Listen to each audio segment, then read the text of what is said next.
Episode 11 की शुरुआत वहीं से होती है जहां से पिछला एपिसोड खत्म होता है, जहां सामने से ली ने भाई पत्थर तोड़ दिया था एक ही हाथ से, जो देख के अब यहाँ पे भाई कजिन की हिली पड़ी है। वो पूछते लेकिन भाई कैसे तूने यहाँ पे कैसे कर लिया। जो सुनते कहते हैं कैसे भाई, मेरे मन में बस यहाँ पे डिसाइड करके यहाँ भी मुझे करना है तो मैंने जाके किया और यहाँ पे हो गया।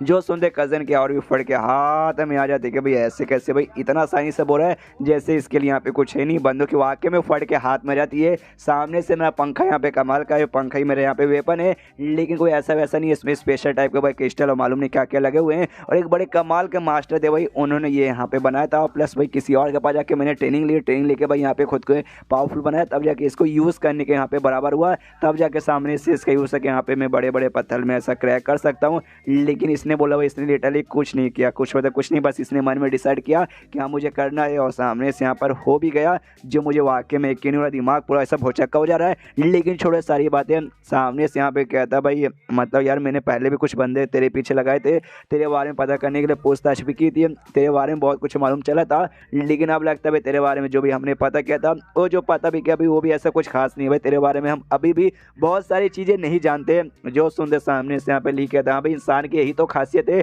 इंसान आज कुछ और है, कल कुछ और है, परसों कुछ और, उसके बाद से भाई और भी चेंजेस इंसान में आ जाते हैं। जो सुनते कहते बस का भाई इतनी मतलब फिजोलॉजिकल बातें मत करनी, फिजोलॉजिकल, अरे मुझे प्रोनाउंस करने नहीं आ रहा, फिलोसफिकल, अरे छोड़ो यार बीसी, वो बातें यहाँ पे बस मत किया। अगर आप लोग समझ आओगे तो सामने से मत कर तो मत कर। एक काम कर भाई, मुझे यहाँ पे और भी प्यास लगे, गर्मी बहुत ज़्यादा, तेरे घर पे और तरबूज है तो ला के देना रे बाबा। वो कहता हाँ हाँ लो भाई और भी तरबूज। सामने से और भी तरबूज लाता है, देता है, वो आराम से खाता है। खाने के बाद करेगा भाई आज जो तूने मुझे अपना पावर दिखाया ठीक है चलेगा, लेकिन सामने से भाई जाके पावर दिखा के किसी से ऐसे गलती से पंगा मत ले लेना, वरना सामने से दुश्मन बहुत ज़्यादा स्ट्रॉन्ग निकल गया तो तेरी यहाँ पे बैंड भी बजा के रख देगा। समझ गया ना। जो सुनते लिखे थे हाँ हाँ ये बात मैंने बहुत पहले से सोच के रखा है कि भाई अपना पावर यहाँ पे एक्स्ट्रा दिखाने का नहीं, वरना कुछ भी यहाँ पे हो सकता है। सामने से जो सुने कजन का दिमाग खराब करे भाई, मैं तुझे यहाँ पे कुछ मतलब अच्छा खासा एडवाइस दे रहा हूँ, ये नहीं कि भाई मेरी तारीफ करके शुक्रिया बोलना चाहिए, लेकिन भाई ये तो अपनी आसान मान है खुद का। उसके बाद से खड़ा उठता हूँ, कह देगा हाँ भाई लेकिन अपनी बहन के प्रोटेक्शन के लिए मैं कुछ भी कर सकता हूँ, इसलिए गुड बाय एंड उतना बोल के यहाँ पे निकल जाता है। अब यहाँ पे समझ आता है सामने से यहाँ पे जैसे उसने पंखे से मारा था ना, टेबल यहाँ पे ऐसा कट जाता है दो टुकड़ों में और बड़े नीटली तरीके से यहाँ पे कटता है। तो सामने से ये भी यहाँ पे कहता है मतलब इसलिए भाई इसने भी अपने हाथ से हमला किया था ताकि वो भी अच्छे से कट जाए, लेकिन अच्छे से यहाँ पे नहीं कटा था। तो अभी भी देखते हैं यहाँ पे जिस हिस्से पे मैंने हमला करके यहाँ पे काटा था वो बेसिकली यहाँ पे भाई अच्छे से नहीं हुआ है, लेकिन सामने से उसने जो अपने पंखे से किया था भाई वो काफ़ी ज़्यादा भाई प्लेन ऐसे क्लियर तरीके से कटा हुआ है। और जहाँ कटा था ना वहाँ पे ऐसा भाई अपना हाथ उंगली बेसिकली फेरता है, जैसे उंगली फेरता ना बहुत ही शार्प तक उसका उंगली यहाँ पे भाई हल्का सा खून आने लगता है। और जैसे यहाँ पे खून आता है ना हल्का सा, और धीरे धीरे खून इसका वापस से गायब, पूरा उसका चोट हील हो जाता है। ये भी कन्फ्यूज कि भाई क्या हो गया भाई, मेरा चोट यहाँ पे अपने आप हील कैसे हो गया। तभी इसकी बहन यहाँ पे आती है बाहर से, बहुत ही खुश थी, नाचते गाजते आते भाई मजा आ गया, बल्ले बल्ले शावा शावा दिखावा कावा। लेकिन जैसे यहाँ पे आती है ना टूटा हुआ टेबल देके यहाँ पे हिल जाते हो, कहती है ये टेबल टूट गया। भाई पे चिल्लाती है भाई ये तूने क्या कर दिया, तूने टेबल तोड़ दिया, ऐसे कैसे भाई, क्या हो गया भाई टेबल ऐसे कैसे भाई, इतना स्ट्रॉन्ग टेबल टूट गया, इसी पे तो बैठ के भाई तुम और चू यहाँ पे पढ़ाई कर देते यार, पढ़ाई कैसे होगा। ये यहाँ पे कहता है अच्छा टेबल टूट गया, अगर मैं तुम्हें बताऊँ कि भाई बिजली आके टेबल पे गिर गया और टेबल टूट गया तो मेरे बात पे विश्वास करो क्या। ये कहती नहीं बिल्कुल भी नहीं करूँगी, मतलब सामने से देख रहे हो भाई कितना शार्प तरीके से यहाँ पे टूटा गया है भाई, ऐसे कैसे बिजली आके भाई ऐसा टूट ही नहीं सकता, सच सच बताओ। जो सुन के कहता हूँ ठीक है सच बताता हूँ, ये टेबल बेसिकली मैंने यहाँ पे तोड़ दिया। जो सुन के और भी चिल्लाते अरे भैया भाई तुम पगला चुके भाई, सच है बिजली आके इस पे गिर जाती, बिजली से टूटता नहीं, कम से कम थोड़ा बहुत यहाँ पे खाली निशान था क्रैक आता, लेकिन तुमने तोड़ के बर्बादी कर दिया भाई, तुम इन्हें क्या क्या नुकसान करते रहते हो। उसके बाद सीन शो होता है भाई अपने इसी पे कजन के ऊपर, जो यहाँ पे आता है भाई अपने घर में वापस आता है, अपने घर में आता है तो उसके घर में भी सेम वैसी पत्थर वाला था भी रखा हुआ था पीस बेसिकली। और मैंने कहा था पिछले एपिसोड में शायद ये तोड़ नहीं सकता, नहीं ये तोड़ सकते, इसके पास से उतना टैलेंट।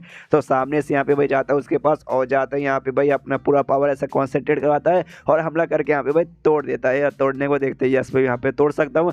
तभी पीछे से बुढ़ा हुआ था, वही बुढ़ा जो कि चूहे के यहाँ पे एक ध्यान रखता था, आते यहाँ पे कहता मानना पड़ेगा भाई आपका पावर देख के यहाँ पे मालूम चल चुका है, जो हाई माउंटेन स्टेज है ना आप उस स्टेज पे यहाँ पे जा चुके हो, जो कि वाकई में यहाँ पे काफ़ी कमाल की बात है। और ऐसे आपका प्रोग्रेस यहाँ पे चलता रहेगा तो आगे चल के यहाँ पे और भी कुछ उखाड़ोगे, जो अगला स्टेज यहाँ पे रहता है जिसे हाई स्पिरिट स्टेज कहते हैं, आप उस पर पहुँच जाओगे। अगर आपने उस पर पहुँच गए ना तो ये शहर के ना जो यंगर जनरेशन बेसिकली है भाई, वो जनरेशन के यहाँ पे सबसे पहले बंदे जाओगे, पहुंच जाओगे बनने वाले हैं। जो सुनते सामने से यहाँ पे ये सबसे पहले नमस्कार करता हूँ, कहते हैं लेकिन मुझे याद है जो मेरी बहन ने एक टेम्पल में यहाँ पे गई थी भाई सेरेमनी के लिए, और आप भाई उसके साथ जा रहे थे, तो सामने से भाई आप उसके साथ गए नहीं, आप यहाँ पे क्या कर रहे हो। जो सुनते ये कहता है कि हाँ मैं मिस चू के साथ यहाँ पे गया था, लेकिन मिस चू ने सामने से कहा कि नहीं बुढ़ाओ जी, आप ये बहुत दिनों से भाई दबा के मेहनत कर रहे हो, तो भाई आप थक चुके रहेंगे, आपको मेरे साथ आने की जरूरत नहीं, आप जाके आराम कर लो। इसलिए उन्होंने मुझे बेसिकली वापस भेज दिया, तो मैं वापस यहाँ पे आ गया। लेकिन सामने से भाई मतलब यार आप काय को ये कर रहे हो, मतलब काय को सामने से आते हुए आपने हमला करके उसे तोड़ दिया। उसने आपके बाप को क्या बिगाड़ा था।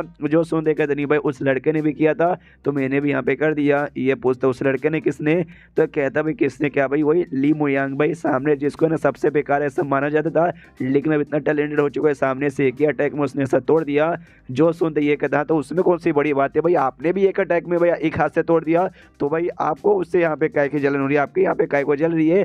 जो सुनते कहते नहीं भाई हमारे बीच में यही तो डिफरेंस हो जाएगा, मैं लंबे समय से ट्रेनिंग कर रहा हूँ भाई, कमाल कमाल की भाई, मैंने मार्शल लोगों से आगे सीखी है, मैंने महीनों भर प्रैक्टिस की, अलग अलग टाइप का मैंने स्किल सीखा है, तब जाके यहाँ पे मैं इतने सब कुछ करने के बाद कर रहा हूँ।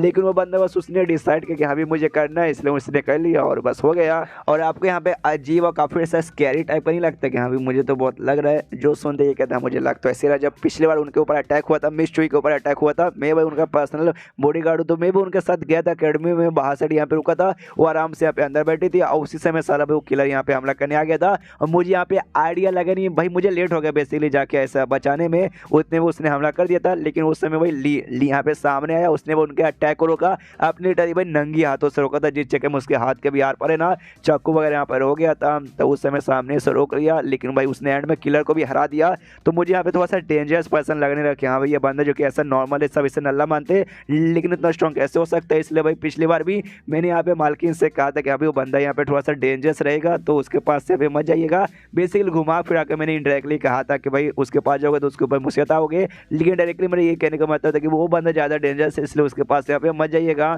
सामने से। लेकिन भाई मालकिन को तुम्हें मालूम होगा भाई मिस चुई सामने से भाई कौन उनके सामने टिक पाएगा, तो नहीं मानी और उसके साथ जा रही थी और रोज पढ़ाने जाती है, तो अब क्या ही कर सकते हैं। तो स्टार्टिंग से तो मुझे लग रहा था कि हाँ भी लड़के तक उसने बचा लिया होगा, लेकिन थोड़ी बहुत छानबीन की तब जाके मुझे मालूम चला उसके बॉडी में कोई ऐसा इंटरनल पावर वगैरह फ्लो ही नहीं होता, कोई स्पीच एनर्जी नहीं है, यानी वो बंदा पक्का यहाँ पे कल्टीवेटर नहीं है। और तूने जो आज बोला कि उसने एक हाथ उससे यहाँ पे तोड़ दिया, जो सुनने के बाद ना मेरी भी यहाँ पे थोड़ी सी फट रही कि हाँ भाई ये बंदा तो वाकई में हमने जितना सोचा उससे ज़्यादा मिस्टीरियस से। सुनते यहाँ पे कज़न कहते कि हाँ भी मुझे भी यहाँ पे ऐसा ही अब लग रहा है। स्टार्टिंग में मुझे भी लगा कि हाँ भी होगा कोई कलुआ कलूड़ बंदा जिसको भाई मौके का फ़ायदा उठाना है, इसलिए चूहे के साथ पढ़ाई वढ़ाई आराम से कर रहा है। लेकिन यहाँ पे अब लगता है काफ़ी एकदम मिस्टीरियस से बंदा है, हमें जल्द से जल्द कुछ करना पड़ेगा। और ऐसे मिस्टीरियस बंदा जो कि यहाँ पे बहुत ही मिस्टीरियस है, क्या कुछ भी कर सकता है, जो अपना पावर यहाँ पे छुपा के रखते हैं, इसका कोई भरोसा नहीं, आगे चाहे कोई बुरा काम भी कर सकता है। तो ऐसे बंदे को भाई चूहे के पास रहने देने में भाई दिक्कत होगा। तो सामने से यहाँ पे ये भी पूछते लेकिन आप यहाँ पे करना क्या चाहते हो। जो सुन देगा तभी मैं करना क्या चाहूँगा, अरे तुम देखते जाओ मैं क्या करता हूँ, कुछ ना कुछ यहाँ पे सोच के पक्का कर ही लूँगा। एंड देन ये चैप्टर यहीं पे ख़त्म हो जाता है। तो चैप्टर ख़त्म तो वीडियो भी ख़त्म। तो मिलता है किसी वीडियो में, जब तक के लिए बाय बाय।